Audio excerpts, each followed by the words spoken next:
السلام علیکم دوستو، کریشن آف دی یونیورس یہ ایک اہم ٹاپک ہے جس کے بارے میں بات کرنا بڑا مشکل ہے، بیکاز سائنس کا اس پر ایک الگ نظریہ ہے اور اسلام یا اندر ریلیجنس کا ایک الگ نظریہ ہے۔ لہٰذا یہ فیصلہ کرنا کہ کیا صحیح ہے اور کیا غلط بڑا مشکل ہے۔ لیکن اگر میں آپ سے یہ کہوں کہ قرآن میں بہت ساری ایسی آیات ہیں جو سائنس سے ریلیٹڈ ہے اور جس کے ذریعے ہم سائنس کے بہت سارے ایفیکٹس کو جنہوں نے ابھی 100 سال پہلے پروف کیا ہے اس کو ہم قرآن کے ذریعے پروف کر سکتے ہیں۔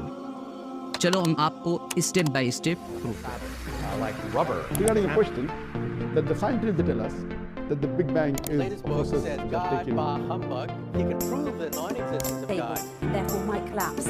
This news, unsurprisingly, said the media world. دوستو، فرسٹ آف آل میں کلیئر کر دوں کہ قرآن سائنس کی کتاب نہیں، قرآن سائنس کی کتاب ہے، مینس علامات کی کتاب ہے، نشانیوں کی کتاب ہے، اور قرآن میں سم تھنگ 6000 پلس آیات ہیں جن میں سے 1000 پلس آیات سائنس سے ریلیٹڈ ہے۔ اور جیسا کہ ہم نے بچپن میں پڑھا ہے کہ کریشن آف دی یونیورس کے اباؤٹ بہت پہلے سے آبزرویشن ہو رہی تھی۔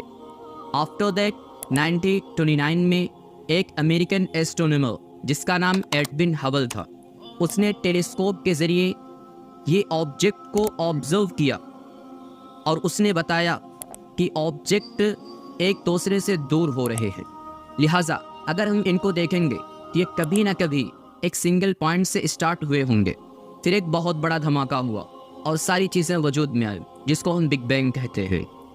آفٹر دیٹ البرٹ آئنسٹائن اس نے میتھمیٹکلی بھی اس چیز کو پروف کیا اور بتایا کہ the universe is expanding.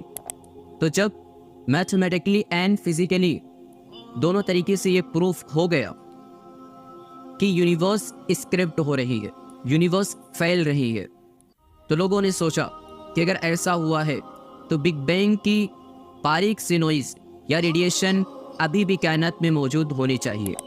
After that do scientist جن میں سے ایک کا نام ایرنو پینزیئس اور دوسرے کا نام ڈبلیو ولزم تھا، ان دونوں نے 1965 میں CMBR کو تلاش کیا جو بگ بینگ کی وجہ سے پروڈیوس ہوا۔ آفٹر دیٹ 1978 میں ان دونوں کو نوبل پرائز ملا، اس وجہ سے کہ ان دونوں نے فزیکلی بھی اس چیز کو پروف کیا کہ ابھی بھی کائنات میں بگ بینگ کے اثرات موجود ہیں۔ اور اگر میں آپ سے یہ کہوں کہ اسی بگ بینگ کو اللہ تبارک و تعالیٰ نے سم تھنگ 1500 سال پہلے دا گریٹ پروفٹ محمد صلی اللہ علیہ وسلم پر نازل فرمایا تھا۔ سورہ انبیاء آیت نمبر 13 میں اللہ فرماتا ہے اَوَلَمْ يَرَ الَّذِينَ كَفَرُوا أَنَّ السَّمَاوَاتِ وَالْأَرْضَ كَانَتَا رَتْقًا فَفَتَقْنَاهُمَا۔ اللہ تبارک و تعالیٰ کہتے ہیں کہ کیا وہ لوگ نہیں دیکھتے جو انکار کرتے ہیں۔ اب یہ یہاں پر بہت بڑا پوائنٹ ہے، کون لوگ نہیں دیکھتے اور کن کا انکار کرتے ہیں؟ اللہ فرماتے ہیں وہ لوگ جو اللہ کے پروفٹ محمد صلی اللہ علیہ وسلم کو انکار کرتے ہیں، اللہ کو انکار کرتے ہیں اور اسلام کا انکار کرتے ہیں، جس کے بارے میں اللہ کہتا ہے ان الدین عند اللہ الاسلام، means that Islam is now the preferred religion in the sight of Allah۔ آگے اللہ فرماتے ہیں اولم ير الذین کفروا ان السماوات والارض كانتا رتقا ففتقناهما۔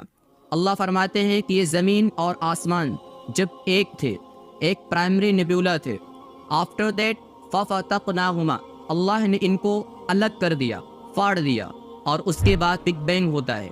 دوستو ذرا آپ یہ سوچیں کہ یہ کسی عام انسان کی بات نہیں ہو سکتی ہے، جس چیز کو سائنس نے ابھی اتنی آبزرویشن کے بعد پروف کیا، ابھی 100 سال کے اندر، اس چیز کو اللہ تبارک و تعالیٰ نے سم تھنگ 1500 سال پہلے قرآن میں نازل فرمایا۔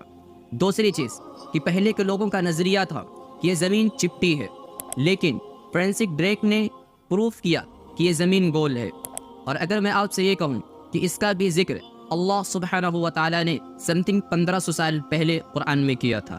سورہ زمر آیت نمبر 5 آپ دیکھیں، اس میں اللہ فرماتا ہے خلق السماوات والارض بالحق یکبر اللیل علی النہار ویکبر النہار علی اللیل، کہ اللہ تبارک و تعالیٰ رات کو دن پر دھیرے دھیرے باندھتا ہے اور دن کو رات پر دھیرے دھیرے بانٹتا ہے، لہٰذا اس چیز سے یہ ثابت ہوتا ہے کہ زمین گول ہے. اگر زمین گول نہیں ہوتی تو ایک بیک دن اور ایک بیک رات ہوتی، لیکن زمین گول ہے، لہٰذا دھیرے دھیرے اللہ رات کو دن پر باندھتا ہے اور دن کو رات پر باندھتا ہے. اور دوستو، سائنس کا یہ کہنا ہے کہ سورج it's due to chemical reaction, لیکن ایک ایسا زمانہ آئے گا کہ کیمیکل ریئیکشن بند ہو جائے گا اور سورج ختم ہو جائے گا. اور سائنس بھی اس بات کو کہتی ہے کہ سورج یونیورس کے ڈیسٹینیشن کی طرف جا رہا ہے، جس کو ہم سولر اپیکس کے نام سے جانتے ہیں، اور اس کا بھی ذکر اللہ سبحانہ و تعالیٰ نے نازل فرمایا. سورہ یاسین آیہ نمبر 38 دیکھیں. والشمس تجری لمستقر لہا، سورج اپنے مستقر کی طرف جا رہا ہے. لفظ مستقر، اللہ نے لفظ مستقر فرمایا. واٹس میننگ آف لفظ مستقر؟ اس کا مطلب ہوتا ہے مقرر وقت اور مقرر جگہ. لہٰذا قرآن نے ایک دم پرفیکٹ یہ بتایا کہ سورج اپنے اسپیڈ سے اپنے ڈیسٹینیشن کی طرف جا رہا ہے. دوستو، آج سائنس یہ کہتی ہے کہ ایٹماسفیئر، یہ آسمان، یہ ہمارے اوپر محفوظ چھت کی طرح ہے، اور اگر ایٹماسفیئر نہ ہوتا تو بہت سارے خطرناک rays like that ultraviolet rays and X rays یہ زمین پر آتے اور زمین میں سب کچھ تباہ و برباد ہو جاتا. لیکن آسمان ایک محفوظ چھت کی جگہ ہے. اور اگر میں کہوں کہ اس کا بھی ذکر اللہ تبارک و تعالیٰ نے پروفٹ محمد صلی اللہ علیہ وسلم پر قرآن میں نازل فرمایا ہے. سورہ انبیاء آیت نمبر 32 میں اللہ فرماتا ہے وَجَعَلْنَا السَّمَاءَ سَقْفًا مَحْفُوظًا، اور جیسا کہ ہم نے آسمان کو محفوظ چھت بنا دیا. اور دوستو، جیسا کہ ہم سب نے بچپن میں پڑھا ہے، سائنس کہتا ہے there are 3 state of matter, solid, liquid and gas. اور یہ سمجھا جاتا ہے کہ آرگنائز ایسٹرونومیکل سسٹم کے باہر ویکیوم ہے. لیکن پھر یہ سائنس نے بتایا کہ آرگنائز ایسٹرونومیکل سسٹم کے بیچ بریجز آف میٹر ہے، جس کو ہم پلازما کہتے ہیں، اور سائنس اس کو 4 اسٹیٹ آف میٹر کہتے ہیں. اور اس کا بھی ذکر اللہ سبحانہ و تعالیٰ نے قرآن میں فرما دیا. سورہ فرقان آیت نمبر 59 میں اللہ فرماتا ہے الذی خلق السماوات والارض وما بینہما، کہ وہی ذات ہے جس نے زمین و آسمان بنایا اور جو کچھ اس کے درمیان ہے.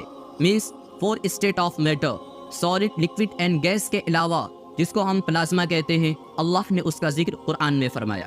ذرا آپ سوچ سکتے ہیں کہ اتنے سارے ایفیکٹس جس کو اللہ سبحانہ و تعالیٰ نے 1500 سال پہلے، جس کو سائنس نے ابھی 100 سال پہلے پروف کیا، اللہ نے اس کو 1500 سال پہلے دا گریٹ پروفٹ حضرت محمد صلی اللہ علیہ وسلم پر نازل فرمایا.